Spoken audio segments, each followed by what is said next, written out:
오늘의 사연 지금 바로 시작해 볼게요. 5년이나 된 이야기입니다.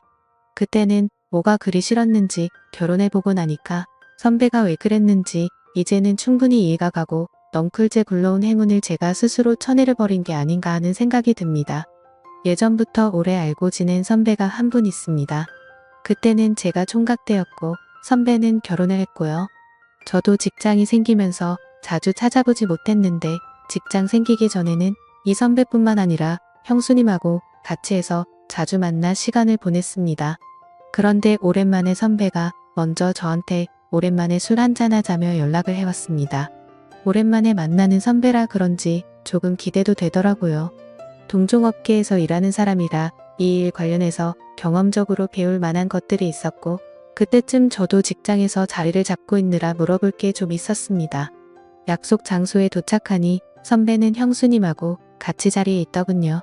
형수님하고도 잘하는 사이다 보니 불편할 게 없었습니다. 저랑 선배가 하는 일이 서버 쪽을 관리하는 일입니다. 유지보수가 중요한 일이기 때문에 가끔씩 일이 생기면 회사에 불려 나가야 할 때가 있었어요. 그런데 마침 선배 회사에서 시스템이 먹통이 되었다며 선배한테 연락이 온 겁니다.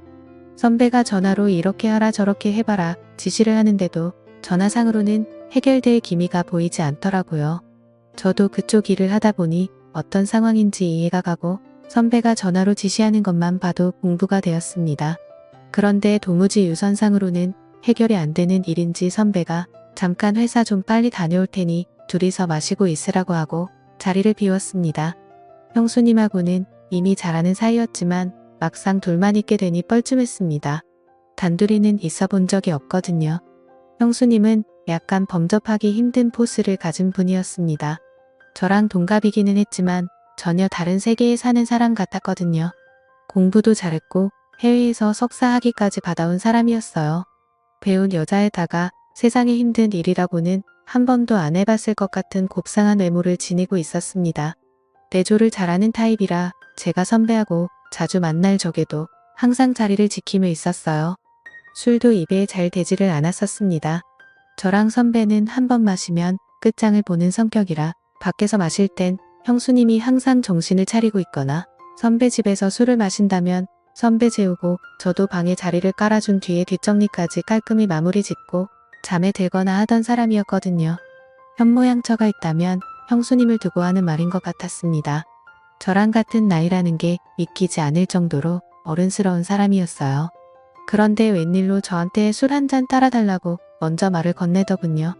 아무리 선배가 회사 일을 빨리 마치고 온다고 하더라도 왕복으로 1시간은 걸리는 거리였다 보니 못해도 최소한 시간은 둘이서만 남아있어야 하는 상황이었으니 형수님도 선배 때문에 제가 술도 못 마시고 1시간 벌 써고 있는 것보다는 저와 선배를 위해 형수님이 같이 술을 마셔주기로 한 것처럼 보였어요.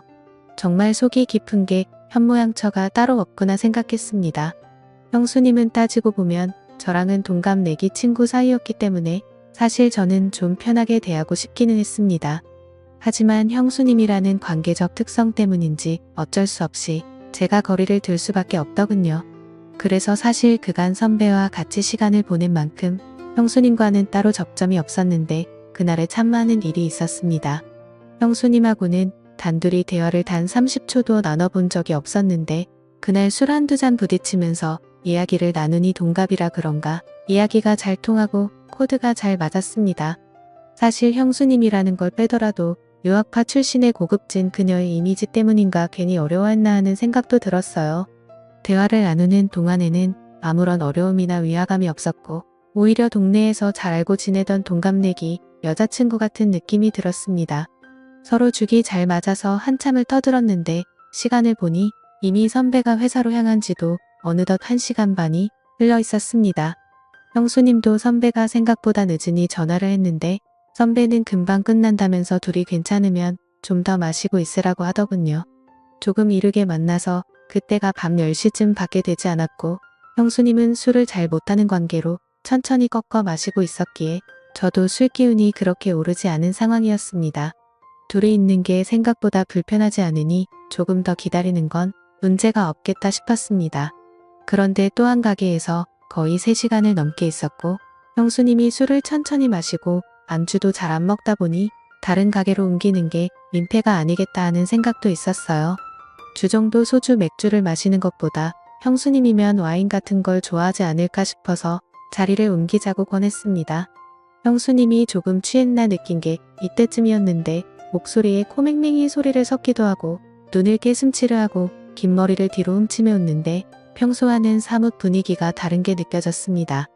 형수님이 먼저 좋다고 자리를 옮기자고 했고 근처에 있는 와인 바로 자리를 옮겼습니다.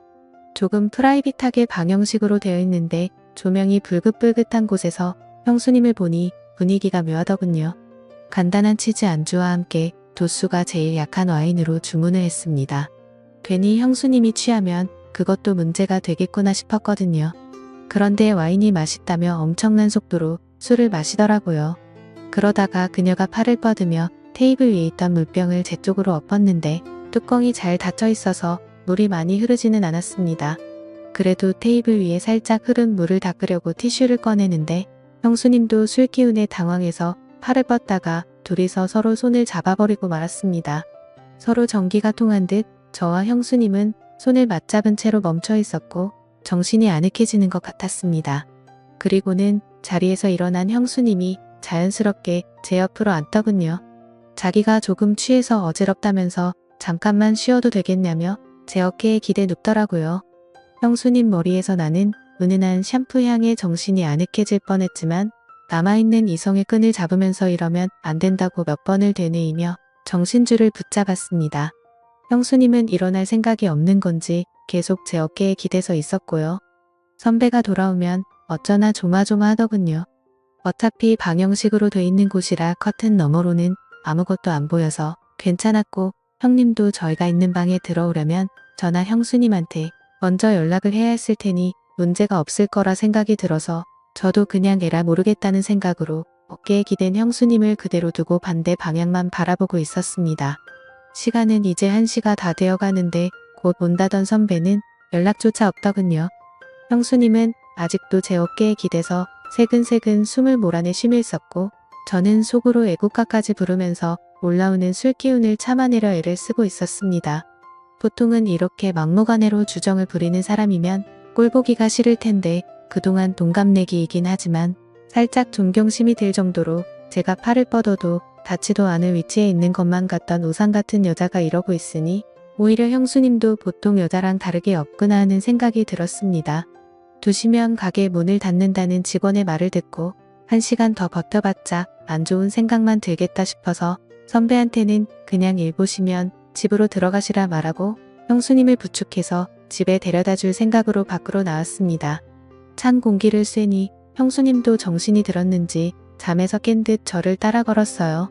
택시를 붙잡아 형수님이 타는 것까지 봤는데 형수님이 혼자서 무서워서 못 들어가겠다면서 저보고 집까지 바래다 달라고 하더라고요. 여태 흐트러진 모습 한 번 보인 적 없던 형수님이 제 앞에서 코맹맹이 애교 섞인 목소리로 땡깡을 부리니 저도 남자라 그런가 그 상황에서 형수님을 두고 떠날 수가 없었습니다. 뒷좌석에 나란히 앉아서 가는데 중간에 일부러 자리를 비우고 앉아 있었는데 형수님이 머리가 아파서 옆으로 제 다리를 베고 눕더라고요. 왜 이렇게 빈틈을 보이는 건가 싶었는데 혹시 일부러 이러나 형수님이 나한테 관심이 있는 건가 이런 생각까지 들었습니다. 저도 일단 남자였으니 말입니다. 선배 집 근처에 도착해서 택시에서 내렸습니다. 기사님한테 잠시만 기다려달라 말하고 형수님을 아파트 현관까지 바래다 줬어요. 그런데 형수님이 갑자기 술이 좀 깨고 싶다면서 저보고 잠깐 아파트 단지라도 한 바퀴 돌면 어떻겠냐고 하더라고요. 형수님이 제대로 걷지도 못하는데 어딜 가시냐고 실랑이를 하고 있는데 저를 기다리던 택시가 시간이 끌리니 짜증이 났는지 경적 몇 번 울리더니 가버렸습니다. 그래서 그냥 형수님을 저대로 뒀다간 동네 사람들 다 깰 때까지 땡깡을 부릴 것 같아서 형수님을 이끌고 엘리베이터에 타버렸습니다. 집에 도착하니 형수님이 여기까지 왔는데 방까지 좀 바래다 달라면서 어필을 하더군요. 안방까지 끌고 가니 자기가 지금 너무 어지럽다면서 외투를 벗는 것 좀 도와달라는 겁니다.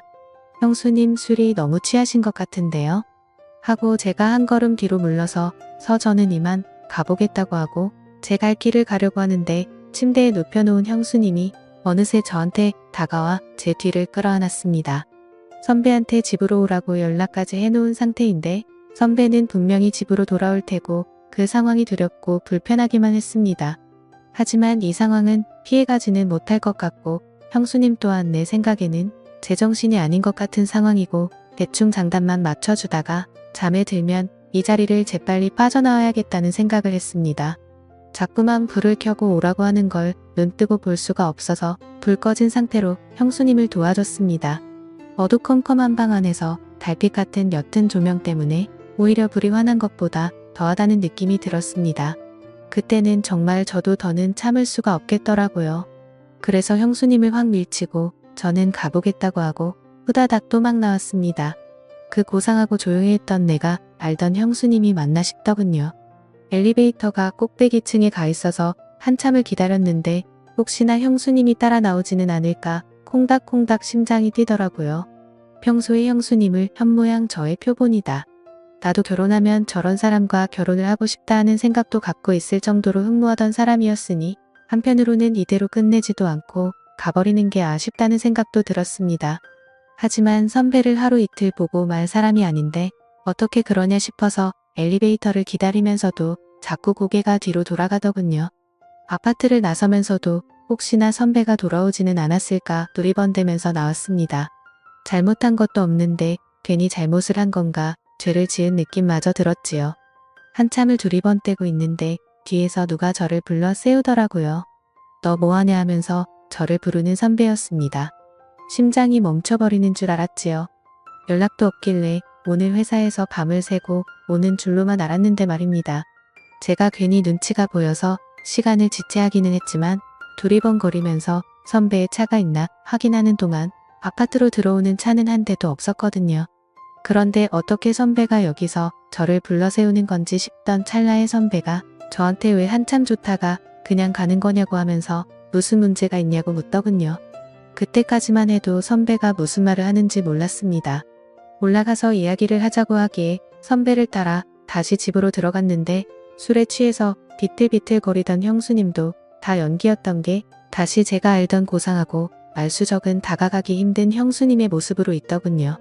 저는 그때까지만 해도 무슨 상황인지 몰라서 선배가 돌아와서 아무 일도 없는 척 경기를 하고 있는 거라고 생각했습니다. 하지만 선배는 저한테 충격적인 이야기를 꺼내더군요.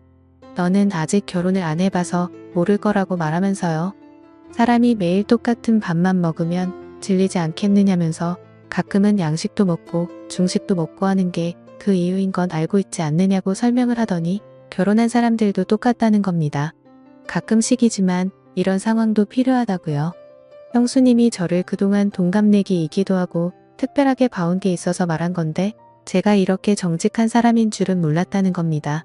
그때까지만 해도 저는 선배가 무슨 말을 하는지 이해를 못하고 있었는데 단도직입적으로 설명하자면 선배와 형수님은 결혼한 지도 오래되었고 하니 평범한 일상들이 흥미가 떨어진 상황이었다고 합니다.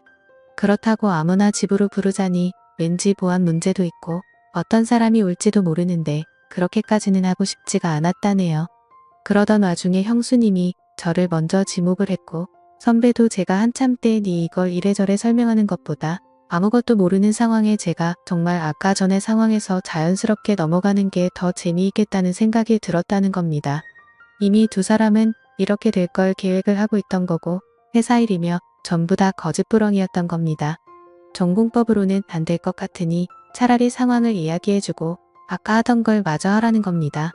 제가 어이가 없어서 이건 해도 너무한 거 아니냐며 자리를 박차고 일어섰지요. 그러니 선배는 내 와이프 자존심에 상처를 준 거다. 어쩐다 하면서 화를 내기 시작했어요. 저도 언젠가는 이런 날이 오게 될 거고 그때가 돼서 연락하기만 해보라고 후회하지 말라고 하는 겁니다. 두 사람이 짜고 이미 저를 가지고 장난을 쳤기에 기분이 엄청 나빴습니다. 두 사람 심심풀이 땅콩이나 마찬가지였던 거죠. 오래 알아왔고 신세를 많이 줬던 선배와의 인연은 거기서 끝났습니다. 그렇게 5년이나 지나게 되었고 그 사이에 저는 결혼도 하고 하나의 아버지가 되었습니다. 그리고 요즘은 선배가 그리고 형수님이 왜 그렇게 한 건지 충분히 이해가 갑니다. 그때는 제가 정말 그 어떤 유혹에도 넘어가지 않는 자랑스러운 사람이라고 생각했는데 선배와 똑같은 처지에 놓이고 나니 저도 모르게 일탈을 꿈꾸게 되더군요. 이제는 이해가 됩니다. 그리고 그때 아무 행동도 하지 못했던 제가 다 부끄럽고 바보 같다는 생각이 드네요. 오늘의 사연은 여기까지입니다. 긴 사연 끝까지 들어주셔서 감사합니다.